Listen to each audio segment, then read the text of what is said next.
আসসালামু আলাইকুম, স্বাগত জানাচ্ছি ডিডিসি নিউজ আন্তর্জাতিক সংবাদের শুরুতেই থাকছে সংবাদ শিরোনাম। তেহরান বৈরুতের গোপন ঝক, নেতানিয়াহুর কপালে চিন্তার ভাঁজ, মধ্যপ্রাচ্যে কি মহাপ্রলয়? পাকিস্তানের হামলায় ২৩ তালেবান নিহত। গাজা পরিকল্পনার দ্বিতীয় ধাপে এগোতে প্রস্তুত হচ্ছে ইসরায়েল হামাস। সামরিক মহড়ায় রাডার লক, চীন জাপান সম্পর্কে তীব্র উত্তেজনা। নেতানিয়াহু ক্ষমা চেয়ে আবেদন, ট্রাম্পের চাপ উপেক্ষা ইসরায়েলের প্রেসিডেন্টের। রাশিয়ার ড্রোন হামলায় চেরনোবিল পারমাণবিক কেন্দ্র ক্ষতিগ্রস্ত, জানালো জাতিসংঘ।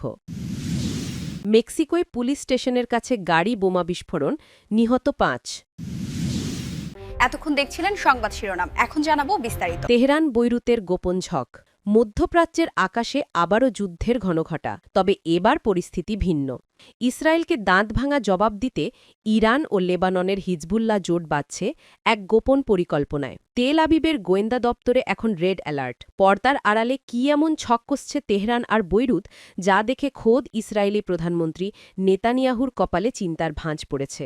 আন্তর্জাতিক সংবাদ মাধ্যমগুলোর দাবি, ইরান এবার আর শুধু প্রক্সি যোদ্ধাদের উপর নির্ভর করছে না। লেবাননের হিজবুল্লাহর সাথে মিলে একযোগে সমন্বিত ড্রোন এবং হাইপারসনিক মিসাইল হামলার নীল নকশা তৈরি হয়েছে। ইসরায়েলের অত্যাধুনিক আয়রন ডোমকে ফাঁকি দিতে কয়েক হাজার রকেট একসাথে ছোড়ার পরিকল্পনা করা হয়েছে। বিশেষজ্ঞরা বলছেন, ইরান তার হাতে থাকা সবচেয়ে শক্তিশালী এবং নিখুঁত নিশানার অস্ত্রগুলো এবার লেবানন সীমান্তে সরিয়ে আনছে। উদ্দেশ্য একটাই, ইসরায়েলের সামরিক এবং কৌশলগত স্থাপনাগুলোতে এমন আঘাত হানা যা তারা কল্পনাও করেনি। এদিকে এই গোয়েন্দা তথ্যে ঘুম হারাম নেতানিয়াহু সরকারের। একদিকে হিজবুল্লার গেরিলা হামলা, অন্যদিকে ইরানের সরাসরি হস্তক্ষেপের হুমকি। দুই ফ্রন্টের চাপে কোণঠাসা ইসরায়েল। নেতানিয়াহু বারবার হুঙ্কার দিল, যুদ্ধের বিস্তার ঘটলে তা ইসরায়েলের অর্থনীতির জন্য হবে চরম বিপর্যয়। তার উপর আছে দেশের অভ্যন্তরে জিম্মি মুক্তি নিয়ে সাধারণ মানুষের তীব্র ক্ষোভ। সব মিলিয়ে নেতানিয়াহু এখন আগ্নেয়গিরির মুখে দাঁড়িয়ে। তবে কি সত্যিই শুরু হতে যাচ্ছে আঞ্চলিক মহাপ্রলয়? ইরান ও লেবাননের এই দাঁত ভাঙা জবাব কি কেবল সময়ের অপেক্ষা? বিশ্বজুড়ে এখন একটাই প্রশ্ন, নেতানিয়াহু কি পারবেন এই আসন্ন ঝড় মোকাবিলা করতে, নাকি মধ্যপ্রাচ্যের মানচিত্র বদলে যাবে রক্তক্ষয়ী কোনো যুদ্ধে? পাকিস্তানের হামলায় ২৩ তালেবান নিহত। পাকিস্তানের সীমান্তে টানা ২ দিন ধরে সংঘটিত হামলায় আফগানিস্তানের কমপক্ষে ২৩ জন তালেবান যোদ্ধা নিহত হয়েছেন। রোববার ৭ই ডিসেম্বর পাকিস্তানের শীর্ষ সংবাদ মাধ্যম দ্য নিউজ এ তথ্য জানিয়েছে। প্রতিবেদন অনুযায়ী বেলুচিস্তানের চামান সীমান্তের জামান সেক্টরে গোলাগুলি শুরু হয় শুক্রবার মধ্যরাতে। প্রথমে আফগান তালেবান সীমান্তরক্ষীদের উপর ছোট অস্ত্র দিয়ে হামলা চালায়, এরপর পাকিস্তান সেনা পাল্টা জবাব দেয়। প্রথমে হালকা অস্ত্র ব্যবহার করা হলেও পরিস্থিতি উত্তপ্ত হয়ে ৪৫ মিনিট ধরে দুই পক্ষের মধ্যে গোলাগুলি চলতে থাকে। পরবর্তীতে পাকিস্তান সেনা রকেট লঞ্চার ও কামানসহ ভারী অস্ত্র ব্যবহার করে। এতে আফগান তালেবানের ৩টি সীমান্ত চৌকি ধ্বংস হয়। সূত্র জানায়, সাধারণ আফগান নাগরিকের নিরাপত্তা নিশ্চিত করতে নির্ভুল ও লক্ষ্যভেদী অস্ত্র ব্যবহার করা হয়েছে। প্রথম দফার গোলাগুলির পর তালেবান যোদ্ধারা জনবহুল এলাকা থেকে সরে গিয়ে পুনরায় হামলা চালিয়েছে। পাকিস্তানি বাহিনীও তখন সেই এলাকায় ভারী অস্ত্র ব্যবহার করে পাল্টা হামলা চালিয়েছে। সংঘর্ষে বেসামরিক হতাহতের কোনো খবর পাওয়া যায়নি। এছাড়া আফগান তালেবানের পক্ষ থেকেও এখনও আনুষ্ঠানিক কোনো প্রতিক্রিয়া জানানো হয়নি। গাজা পরিকল্পনার দ্বিতীয় ধাপে এগোতে প্রস্তুত হচ্ছে ইসরায়েল হামাস। ইসরায়েল ও হামাস গাজা পরিকল্পনার দ্বিতীয় ধাপে এগোনোর প্রস্তুতি নিলেও আন্তর্জাতিক স্থিতিশীলতা বাহিনী নিয়ে মতবিরোধ দেখা দিয়েছে দুই পক্ষের মধ্যে। ফিলিস্তিনের অবরুদ্ধ গাজায় ইসরায়েলের যুদ্ধের অবসান ঘটাতে যুক্তরাষ্ট্রের নেতৃত্বাধীন পরিকল্পনার দ্বিতীয় ধাপের দিকে এগিয়ে যাওয়ার প্রস্তুতি নিচ্ছে ইসরায়েল ও হামাস। তবে অবরুদ্ধ ফিলিস্তিনি ভূখণ্ডে আন্তর্জাতিক স্থিতিশীলতা বাহিনীর অনির্ধারিত ভূমিকা নিয়ে মতবিরোধ দেখা দিয়েছে দুই পক্ষের মধ্যে। হামাসের জ্যেষ্ঠ কর্মকর্তা বাসেম নাইম রোববার ৭ই ডিসেম্বর বলেছেন, মার্কিন খসড়া আরও স্পষ্ট হওয়া প্রয়োজন।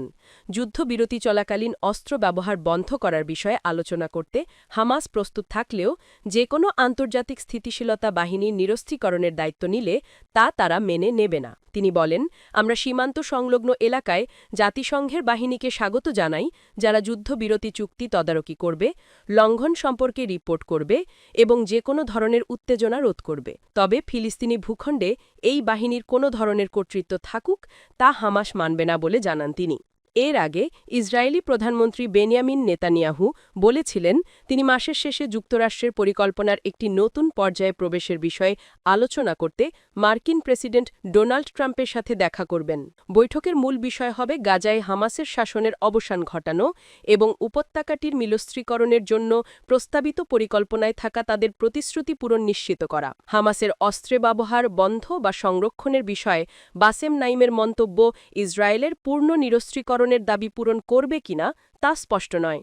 তিনি বলেন হামাস প্রতিরোধের অধিকার বজায় রেখেছে এবং ফিলিস্তিনি রাষ্ট্র গঠনের লক্ষ্যে পরিচালিত প্রক্রিয়ার অংশ হিসেবে অস্ত্র সমর্পণ করা যেতে পারে, যেখানে সম্ভাব্য দীর্ঘমেয়াদী যুদ্ধবিরতি ৫ থেকে ১০ বছর স্থায়ী হতে পারে। গাজার জন্য যুক্তরাষ্ট্রের খসড়া পরিকল্পনা ফিলিস্তিনিদের জন্য স্বাধীনতার দরজা উন্মোচন করেছে, কিন্তু নেতানিয়াহু বরাবরই এটি প্রত্যাখ্যান করে আসছেন।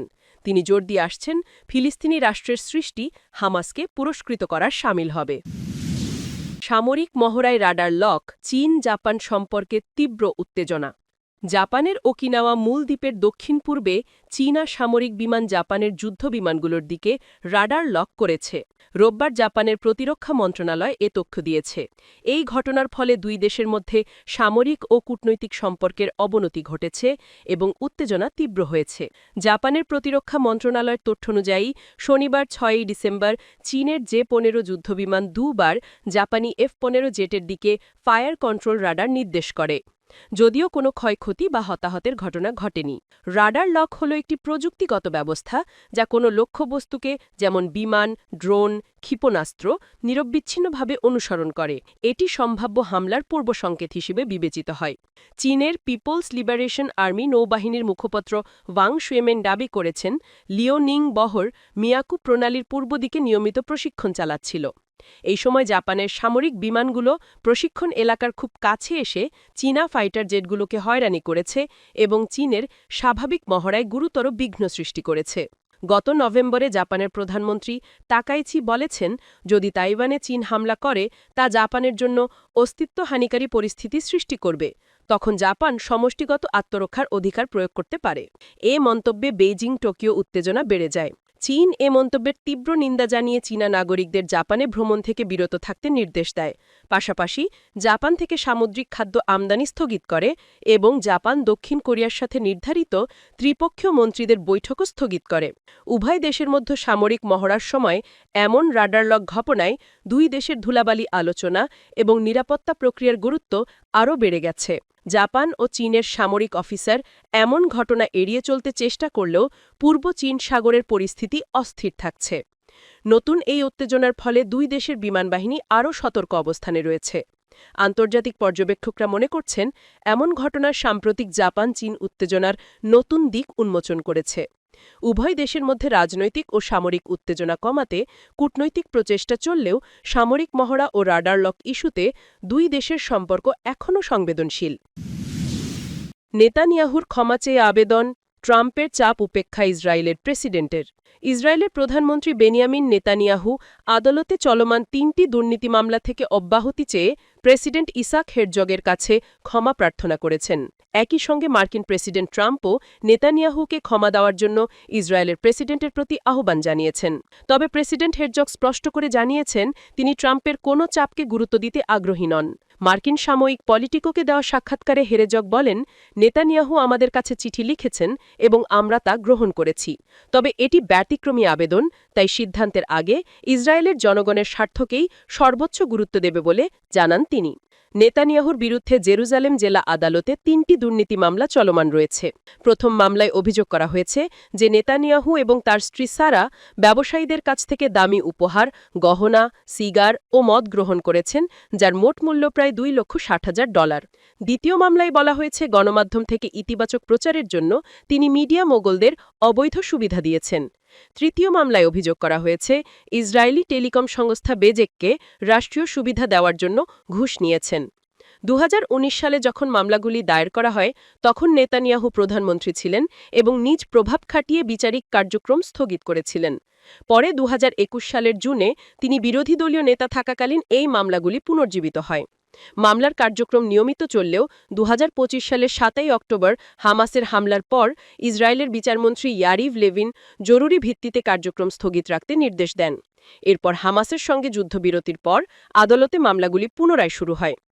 মার্কিন প্রেসিডেন্ট ট্রাম্প নেতানিয়াহুকে ক্ষমা দিতে আহ্বান করলেও প্রেসিডেন্ট হেরজগ আইনের প্রতি শ্রদ্ধাশীল থাকার বার্তা দিয়েছেন। তিনি বলেন, ইসরায়েল একটি সার্বভৌম সংস্থা, আইন নিজস্ব সিদ্ধান্ত নেবে এবং ট্রাম্পের সুপারিশ বা চাপ তা প্রভাবিত করবে না।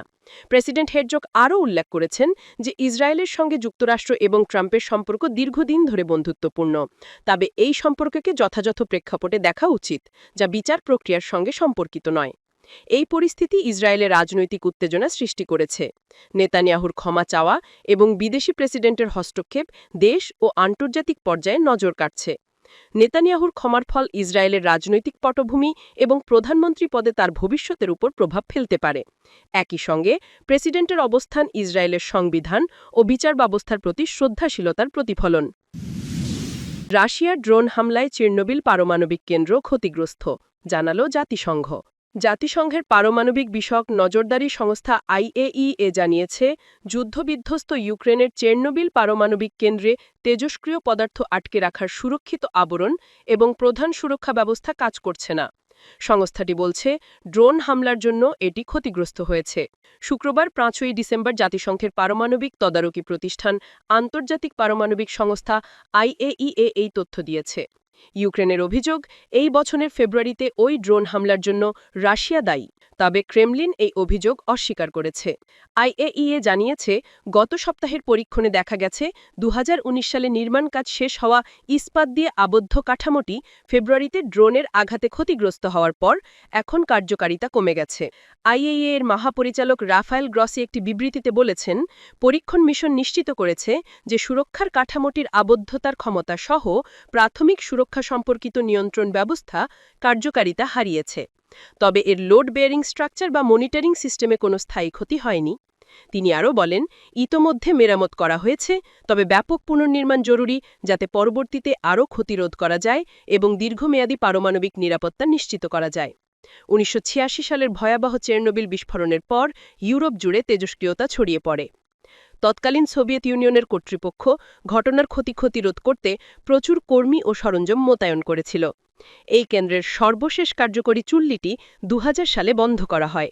2022 সালের ফেব্রুয়ারিতে রাশিয়ার ইউক্রেন আক্রমণের প্রথম দিকেই কেন্দ্রটি ও আশেপাশের এলাকা 1 মাসেরও বেশি সময় রাশিয়া দখলে নিয়েছিল।